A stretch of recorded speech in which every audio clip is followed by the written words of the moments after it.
कौन बैठेगा सियासत की कुर्सी पर। दोस्तों 2024 के चुनाव का आगाज हो चुका है। आपसे एक परामर्श लेना चाहूंगा। एक लंबा परिवार है, 50 करोड़ प्लस हमारे सम्मानित व्यूअर हो चुके हैं। ये एक बड़ी संख्या है, यानी आधा अरब। ये आप सभी का स्नेह और प्यार लगातार मिलता रहा है। हमें क्या करना चाहिए? बहुत से लोगों ने कहा फील्ड में निकलिए सर, घर पर बैठ करके और वीडियो बनाते रहते हैं, ये अच्छा नहीं लगता है। आप जब ललकारते हैं क्षेत्र में जा करके तो ठीक लगता है। जब आप कहते हैं hello DM, hello DPRO, hello CDO, hello विधायक जी, हेलो सांसद जी, आप जब करते हैं तो अच्छा लगता है। सर वैसा ही करिए, और हम उसी रूप में देखना चाहते हैं। तो हमें क्या करना चाहिए? फील्ड में निकलेंगे तो तमाम मामले आएंगे, मुलाकात भी होगी लोगों से, और ऐसे यथार्थ और भौतिकता के धरातल पर हम जन समस्याओं को देख सकेंगे और उसका निराकरण भी होगा। वीडियो करेंगे तो निराकरण भी होगा, लोगों की समस्याओं को सुनने का अवसर मिलेगा। लोगों जो उचित माध्यम थे कि उसे भेजूंगा। बैठ करके करूंगा तो बैठ करके करने का एक मौज यह है कि हमारी शक्ति ज़्यादा छीन नहीं होगी, भाग दौड़ नहीं होगी, और फिर हम तैयारी के साथ वीडियो करेंगे। जैसे आप देख रहे हैं हमारे साथ यह समाचार पत्र है, फिर अब नेट पर सारी चीज़ें हैं। दैनिक जागरण मंगाता हूँ, अमर उजाला भी आता है, हिंदुस्तान भी अगल बगल आता है। तो ऐसे में हम देख करके और नेट पर सारी चीज़ें वस्तु स्थिति का आकलन करते हुए हम अच्छे ढंग से वीडियो कर सकेंगे। दो चीज़ें हैं, फील्ड में करेंगे उतनी तैयारी के साथ नहीं करेंगे, जो देखा उसे किया और जो देखा उसे बताया, और फिर वहाँ नकल मारने का कोई अवसर नहीं मिलता है। घर पर तो थोड़ा नकल भी मार लेता हूँ, जैसे आप देखेंगे यह है, इस पर मैं लिख लेता हूँ।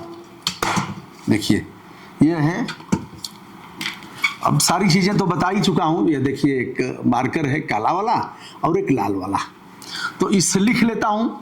लिखना उतना नहीं होता है, बस थोड़ा सा एक अक्षर लिखा तो उससे 2 मिनट काम चल गया, फिर एक अक्षर लिखा तो 1 मिनट काम चल गया। कुछ अगर जो चीज़ें याद नहीं हो पाएंगी तो उसको लिख लिया, लिखने के बाद हमने बोल दिया।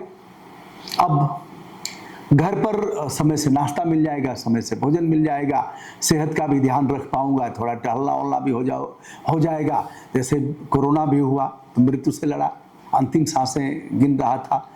यह हुआ, डेंगू हुआ तो उसमें भी आपने देखा। बहरहाल आप मिलेंगे क्षेत्र में तो ऊर्जा की कमी नहीं आएगी, बड़ा आनंद आएगा। तो चुनाव, कौन बैठेगा सियासत की कुर्सी पर, किसे आप सौंपेंगे सियासत की कुर्सी, कौन होगा आपका जनप्रतिनिधि, तो लोगों के बीच जाने का अवसर मिलेगा। क्या करना चाहिए? अब एक चीज और आ रही है, हम जब क्षेत्र में जाएंगे तो पैसे भी खर्च होंगे। उतनी आय है नहीं यूट्यूब से।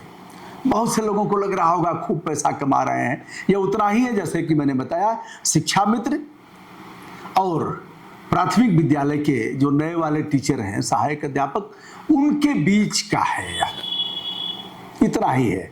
ऐसे में 4 व्हीलर यानी 4 पहिया वाहन से निकलेंगे तो खाना पीना कहाँ मिला, कहाँ नहीं मिला, नेट कहाँ मिला, कहाँ नहीं मिला, फिर होटल में रहना पड़ेगा, और होटल में रहना पड़ेगा। एक एडिटर कोई न कोई रहेंगे, और जो कैमरामैन का भी काम करेंगे, एक चालक रहेंगे। तो ईंधन का खर्च और चालक का खर्च प्लस एडिटर का खर्च और फिर रहने और खाने पीने का खर्च, यह भी है। कम से कम बहुत कम आएगा, बहुत कम आएगा तो 60,000 रुपये महीने का आएगा। बहुत कम आएगा तो इतना आएगा। तो आप बताएं, आप हमारे गार्जियन हैं, अभिभावक हैं, और हमेशा तमाम मामलों में राय लेता रहता हूं, क्या करना चाहिए? यह सही है कि 2024 का लोकसभा चुनाव जो तमाम क्रिएटर हैं उनके लिए कुंभ मेला के समान है, और उसमें उनका लोग चाहेंगे भी और मौके से लोग देखना भी चाहेंगे। तो आप बताएं क्या करना चाहिए? अब इकोनॉमिकल पॉइंट ऑफ व्यू से, यानी अगर आर्थिक दृष्टि का संज्ञान लिया जाए तो ये कठिनाई हमारे सामने आएगी। तो आप बताएं, जैसा आप कहेंगे वैसा करूंगा। दोस्तों मैं हूं ब्रजभूषण दुबे, विनम्रता के साथ हमारा प्रणाम स्वीकार करें, और आप के कमेंट सिरोधार्य हैं। अब बहुमत के आधार पर जैसा आएगा वैसा ही करूंगा। सादर नमस्कार।